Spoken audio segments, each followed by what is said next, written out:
होतो 100 कीर्तनकार एकत्र येऊ द्या, एक दारुड्या बोलून देत नाही. तो डायरेक्ट म्हणतो माळकरी काय लायकीची मला माहिती, त्यांच्यात धमक असली तर त्यांनी पिऊन दाखवा. म्हणजे आमचा गाव ठाई गेला, ज्ञानेश्वरी गेली, तो 15 रुपयात आमचा बाप झाला. एक कीर्तनकार उभं होतं, त्याच्या मागे दारुड्या उभा होता. कीर्तनकार आपलं चालू होतं विचार करीत संध्याकाळी कोणता अभंग घ्यायचा काय. त्या दारुड्यानं असा झटका दिला आणि त्याचा पाय खाजवा लागला. बाबांना असा झटका दिला, ती जोरात पाय खाजवा लागला. ते कीर्तनकार म्हणला आतापर्यंत खाया प्यायची ठेप ठेवली मला खाली, पण पाय खाजी बोध सेवा नाही केली कोणी. म्हणून त्याने त्याचा हात झटकला, म्हणला का रे मा हात खाय पाय खाजी तो म्हणला बाबाला प्याला का काय, बाबा प्याला का काय, तुला पाय पाय खाजितो म्हणला पाय कुठे याचा समजून त्याचं खाजितो. त्यांच्याशी कुठं डोक्याला विचार आणि ते गाबाळ झालंय जास्त. कलियुगामध्ये खरं बोलणाराला, कष्ट करणाराला, नीतीने जगणाराला त्रास होणार. तुम्ही साधी गोष्ट पहा, कुंभार इटा रचणार बरोबर आहे, सुतार लाकडं चाचणार, कोणती इमारत बांधू द्या, उद्घाटन कोण करणार, कोण उद्घाटन कोण, मंत्री. फोटो दुसऱ्याचा आला मग एक कलियुगात असेल. ते उलटे भारी गाडी देणार, रिबीन कापणार, जाणार काऊन ती मिळालं पाहिजे. आपण आता 1.5 महिना घरदार सोडून 15 दिवस घरदार सोडून बायका पोरं सोडून आपण रात्रंदिवस थंडी गारठ्यात एवढ्या थंडीत बिंडीत निघालोय बरोबर आहे. घरचा विचार सोडून दिला, बायका पोरांचा सोडला, उपाशी घराडी सारखा शिरा भात शिरा भात शिरा भात शिरा भात खात खात आपण कुठं चाललोय आळंदीला. 15 दिवस एवढ्या गारठ्यात आपण तकलीफ काढली आणि एकादशीची पूजा कोण करीन, कोण करीन, मंत्री. म्हणजे आम्ही अजून गारठूट मिळते 3 तास महापूजा साधं. आपला कार्यक्रमच असा आहे. या कलियुगामध्ये सगळे कार्यक्रम उलटे. कलियुगामध्ये खरं बोलणाराला, कष्ट करणाराला आणि नीतीनं जगणाराला त्रास होणार. आपण गावोगाव वर्गाने काढू सप्ते करायची, वर्गाने काढू सप्ता करायचे, गाव वर्गाने मारामाऱ्या करायच्या, 3 तास ज्ञानेश्वरी पारायण करायची तर गुडघे दुखात्या. आणि शेवटच्या दिवशी ती पोच कोण करत नाही, सरपंच. गावाला मांड्या घालू कार्यक्रमच उलटा आहे हा सगळा. या कलियुगामध्ये खरं बोलणाराला, कष्ट करणाराला, नीतीनं जगणाराला लोक नीट जगू देणार नाही. कारण पापाची मुळे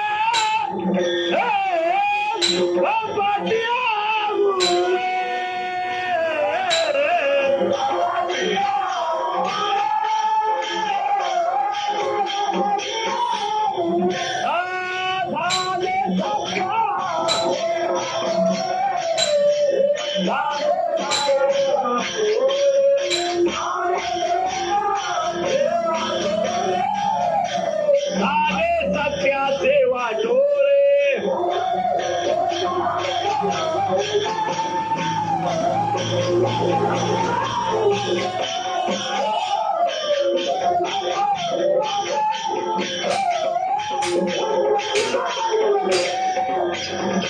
कलियुगामध्ये खरं बोलणाराला, कष्ट करणारा, नीतीने जगणारा त्रास होणार. मला एक सांगा, कलियुगातली लोक पापाच्या मागे का पुण्याच्या, पापाच्या, आणि पापा देती अनुमोदन. कलियुगात पापाच्या मागे लोक लागणार. घरात सासूवास व्हायला पाहिजे, सुनाला हाल झाले सासूची. घरात मजा व्हायला पाहिजे म्हाताऱ्याची, म्हातारा मेला बिड्या वडू मजा मारी तो पोऱ्या. सगळे कार्यक्रम उलटी. ज्यानं दुसऱ्याचा बांध करू इस्टेट वाढवली त्याचा मुकाम बिन भाकरीचा देवळात गेला आणि हात टाक्या आयता रिमोटनं चॅनल बदली तो कार्यक्रम उलटा. ज्या सासूनं कोंबड्या इकू परपंच केला तिची ओळखटी दिंडीत आली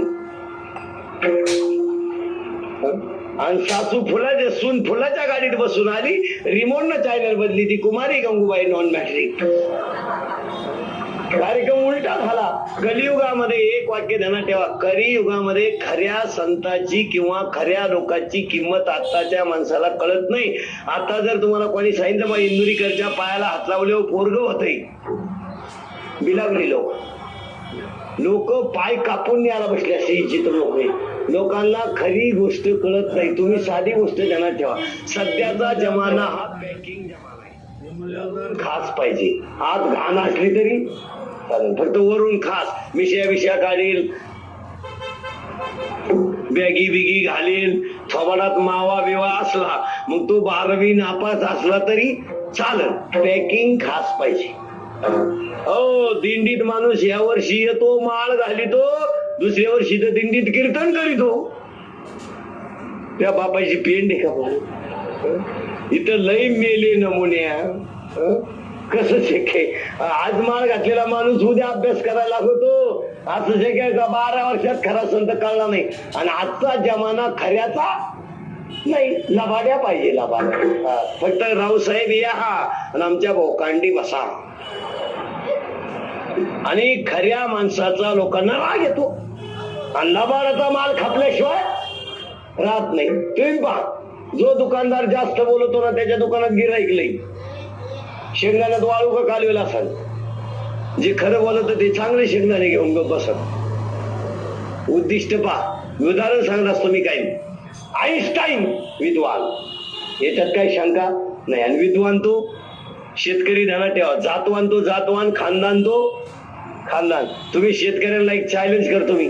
तुम्ही फक्त गावरान गायला दुसरं वासरू पाजून दूध काढून दाखवा, मग तुम्हाला खानदान कळन काय भानगडी. एका लातात गडी अंगणात तांब्या घरात खानदान आहे.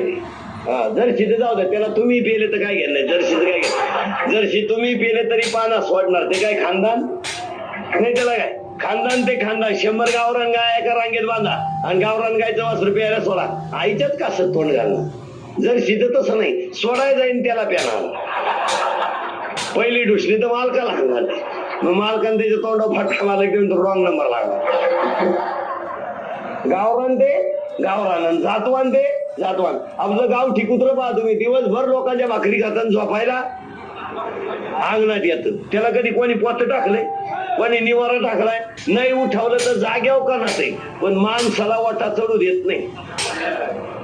नाही काहीतरी तर उठून तरी पाहिजे. असं आलंय का कोणी. त्याला भाकर नाही. आणि ते ढवळा आणलं एक टॉमिक ओढून, ते तोंडात बारीक गोंड्यात मोठं आलं ना, ते त्याला बिस्किट झाली त्या लोक. आणि ते कुत्र इतकं पालथ्या कवटीच आहे. ते चोर आल्यावर झोपत आणि मालक उठल्यावर भोकात. चोर आल्यावर झोपत आणि मालक उठल्यावर भोकात. आणि आपलं गावठी कुत्र जर चांगलं आरडलं, ते कुत्र जाग्यावर मरण. उठायचं ताणत नाही. गावठी ते गावठी. आपले 4 गावठी गडी मुंबईला जाऊ द्या आणि मुंबईच्या बाहेर म्हणा कर चपात्या. नाही, जागेवर बीपी वाढला तर काय तिथं तिथे एवढ्या चपात्याने आपला गडी फिरगळून फिरून. आणि त्याच्यात तो जर पेला असेल तर बाई जागेवर मेली समजायची, उठणार आहे नाही. गावरान ते गावरान, खानदान ते खानदान. आता इथं तसं आईन्स्टाईन विद्वान तो विद्वान. आणि आईन्स्टाईन व्याख्यानाला चालले नाही आहे का. आईन्स्टाईन व्याख्यानाला चालले तर त्यांच्या बरोबर एक पिशी सांभाळणार होत. 2-3 किलोमीटर व्याख्यान राहिलं. आईन्स्टाईनची तब्येत बिघडली.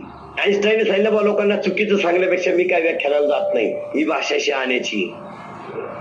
चुकीचं सांगण्यापेक्षा नाही आलो म्हणून चालेल, पण मी सांगणार नाही. त्या पिशी सांभाळणार. त्याला सांगितलं तुमचा प्रॉब्लेम काय. त्याच्यानंतर प्रॉब्लेम असा आहे, माझी तब्येत बरोबर नाही, मी चुकीचं बोलणार. आणि चुकीचं बोलण्यापेक्षा न बोललेलं बरं. मग याने सांगितलं व्याख्यानाचे पैसे परत देऊ बा, पण चुकीचं सांगणं जमणार नाही. भाषा पहा किती खास आहे.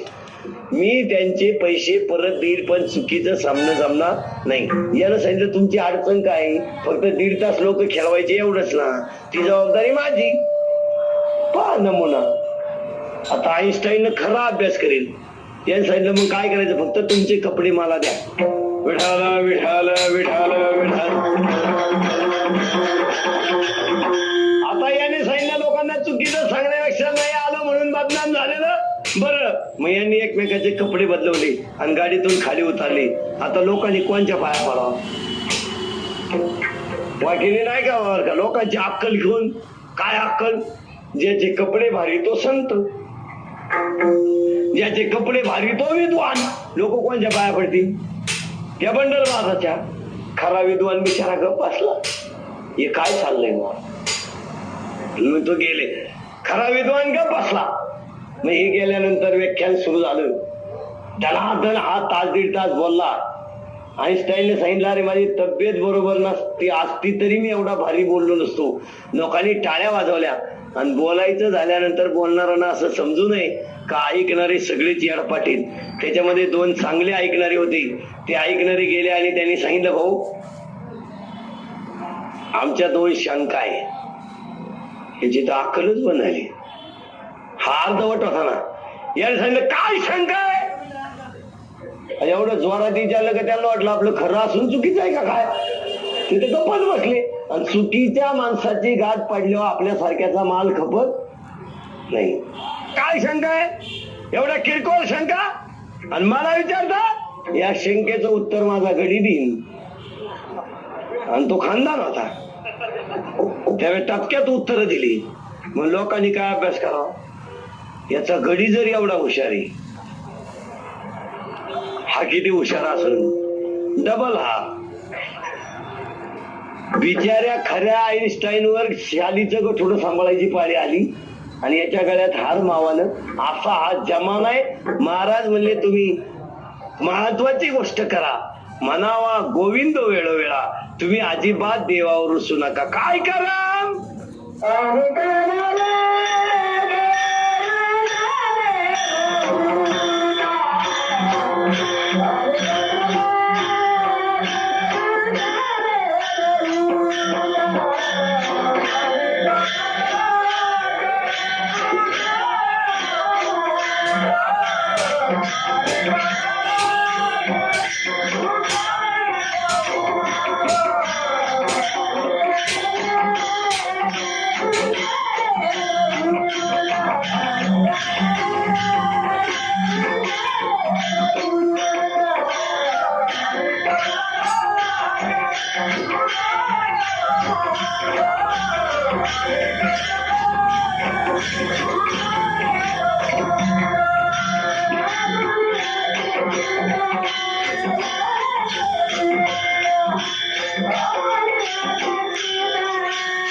तुम्हाला जे दुःख आहे ते तुझे. काही लोक देवाला विचारतात, काय करू देवा, माझ्या पोरीचं लगीन का होईन, झाली ती टाकून का दिली. देवाला सांगतो का?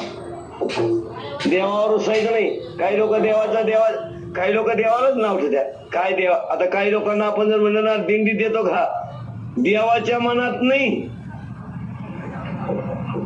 मी अक्कल हसा उचलून आपटावा, देवाच्या मनात नाही का तुला संसार सुटत नाही. देवावर रुसायचं काही काम नाही. महाराज म्हणले, तू अनेक नलगे रुसावे बहुता आपल्या. असेच करतील आपल्या संचिता वाचून या. महाराज म्हणले, तू तुझ्या कर्माचं फळ आहे. इतरांना काही भोगून, इतरांना बोलण्याचं काय. एखाद्याच्या मुलीचं लग्न जमलं, साखरपुडा झाला आणि पाहुणे सांगितलं आम्ही पुढच्या वर्षी पाहू. तो काय म्हणतो, कस काय मोडलं बुवा. त्याची बाई कोणती? शेजारचा रामभाऊ नव्हता गेला त्यांच्या घरी, त्यानं कांडी पिळली काय. महाराज म्हणजे रामभाऊच्या नावानं भोगू नको, तुझी जग तू नीट मार, तू तुझ्या कर्माची फळ आहेत. हा पहा तुम्ही, जगन्नाथपुरीला साधू मुक्कामी आला, नीट ऐका, देवावर उसायचं नाही. जगन्नाथपुरीला साधू मुक्कामी आला तर त्यावेळी ते साधू वेगळे, आता ते साधू वेगळे. आता साधू भाकर खात नाही, सफरचंदाना पण खातो, चहा पित नाही, दूध 3 तांबे पितो, म्हणजे नुसतं भारीच पाहिजे. आता साधू नाही काय नाही, आता झाकली 1.25 लाखाची. आता लोक शुद्धी होणार आहे. लोक म्हणतात ज्याला बायको नाही तो संन्याशी, ज्याला दाढी जटा वाढून बायका पोरं सोडून दिले तो साधू. हे सांगितलं कोणी तुम्हाला?